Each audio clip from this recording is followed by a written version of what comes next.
తన ప్రజల పట్ల కలిగిన ఉద్దేశాన్ని ప్రవక్త ద్వారా ఇక్కడ బయలుపరుస్తున్నాడు. ఆమోసు అనే దైవజనుడు చాలా అద్భుతమైన ప్రవచనాలు ప్రవచించాడు.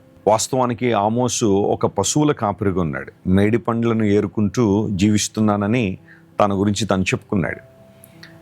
ఉజ్జియా మరియు యెరోబాము అనే రాజులు పరిపాలన చేస్తున్న కాలంలో ఆమోసుకి ఇవ్వబడిన దర్శనం ఈ గ్రంథంలో మనం చూస్తాం. భూకంపం కలగడానికి 2 సంవత్సరాల ముందు అని ఈ ఆమోసు గ్రంథ ప్రారంభంలో ఆ మాట చూస్తాం కదా. క్రీస్తు పూర్వం సుమారుగా 762 సంవత్సరంలో భూకంపం వచ్చిందని బైబిల్ పండితులు లెక్క వేశారు. అంటే దానికి 2 సంవత్సరాల ముందంటే దాదాపుగా క్రీస్తు పూర్వం 760 సంవత్సరంలో ఆమోసు అనే దైవజనుడు ఈ మాటలన్నీ కూడా రాసుకుంటూ వచ్చాడు.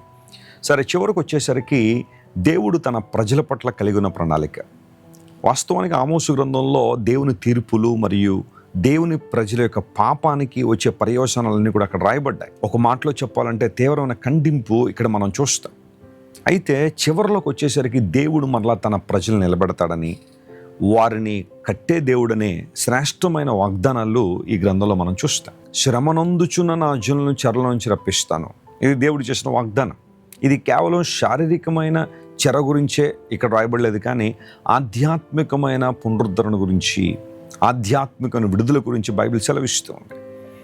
ఒక మనిషి ఆత్మ బంధించబడింది, మానవుడు బంధించబడ్డాడు. పాపము మనిషిని బంధించేసింది. విడుదల ఎవరిస్తారు? ఆ చెరలోంచి బయటికి ఎవరు తీసుకొస్తారు? భౌతిక సంబంధమైన జైళ్ళల్లోంచి, భౌతిక సంబంధమైన చెరసాల నుంచి విడుదల చేసేవాళ్ళు కొంతమంది ఉండొచ్చేమో, కానీ పతనావస్థలో ఉన్న మనిషిని, చెరలోకి వెళ్ళిపోయిన మానవుణ్ణి ఎవరు విడిపిస్తారంటే దేవుడే విడిపించాలి.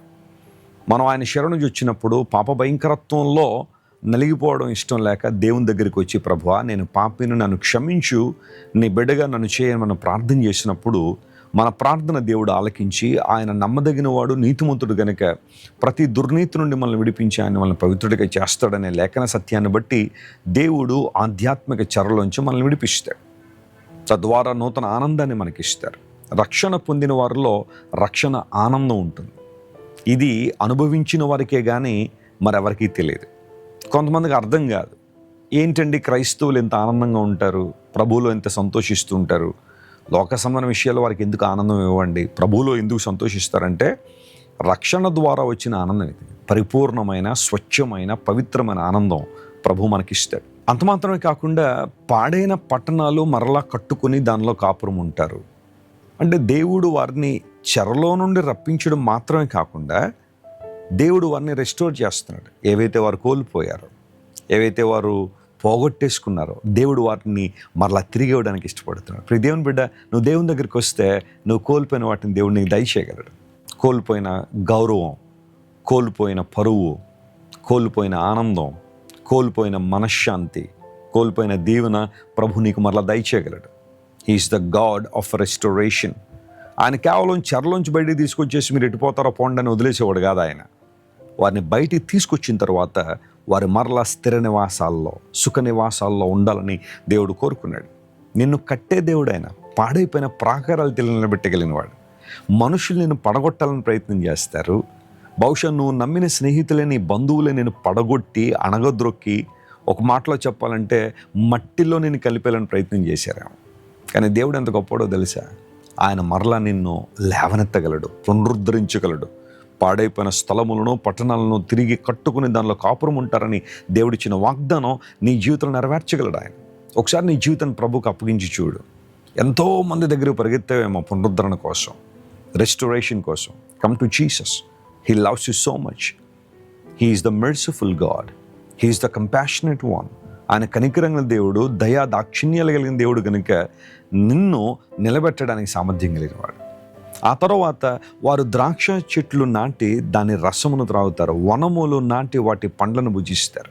What a great promise it is. ద్రాక్ష చెట్లు మరియు వనములు ఆశీర్వాదానికి, దీవెనకు సాదృశ్యం. చెరలో ఉన్నప్పుడు అన్నీ కోల్పోయి ప్రతికూల వాతావరణంలో బ్రతికిన దేవుని ప్రజలను దేవుడు మరలా పునరుద్ధరించడం మాత్రం కాకుండా వారిని ఆశీర్వదిస్తానని, ఆశీర్వాద కానుకలుగా చేస్తానని దేవుడు వాగ్దానం చేశాడు. నీ జీవితంలో నేను దీవించువాడు ఆయన.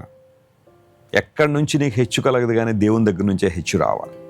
ఒకవేళ ఈరోజు నువ్వు దీనస్థితిలో ఉన్నానని బాధపడుతున్నావా, నీ పిల్లల్ని చూసి ఏడుస్తున్నావా, వారి పరిస్థితి ఏంటో నేను వెసిలిగారు, వారి భవిష్యత్తు ఏంటో అని చెప్పి బాధపడుతున్నావా, ప్రభు నీతోనే మాట్లాడుతున్నాడు. ధైర్యం తెచ్చుకో. నువ్వు ద్రాక్ష చెట్లు నాటి వాటి రసమును త్రాగుతావు. దేవుడు నిన్ను, నీ భవిష్యత్తును దీవించేవాడు ఆయన. ద్రాక్ష చెట్లు నాటగానే ఆ ఫలములు రావు కదా, కొంచెం సమయం ఉంది కదా అనగా, దేవుడు నీ పట్ల ఒక అద్భుతమైన భవిష్యత్ ప్రణాళిక కలిగి ఉన్నాడు. నీ భవిష్యత్తు దేవుని చేతిలో సురక్షితంగా ఉంది. Don't worry about your future anymore. నీ భవిష్యత్తు గురించి నువ్వు ఎప్పుడూ అధైర్యపడద్దు, కృంగిపోవద్దు, నిరాశపడద్దు. దేవుని చేతికి అప్పగించే. అన్నీ తెలిసిన దేవుడు ఆయన కనుక నీవు ద్రాక్ష చెట్లు నాటడం మాత్రమే కాదు, వాటి రసమును త్రాగుతావు, వనములు వేసి వాటి పండ్లను భుజిస్తామని దేవుడిచ్చిన వాగ్దానాన్ని క్లెయిమ్ చేయండి. ఈరోజు ఈ వాగ్దానాన్ని క్లెయిమ్ చేసి ప్రభువును స్తుతించండి.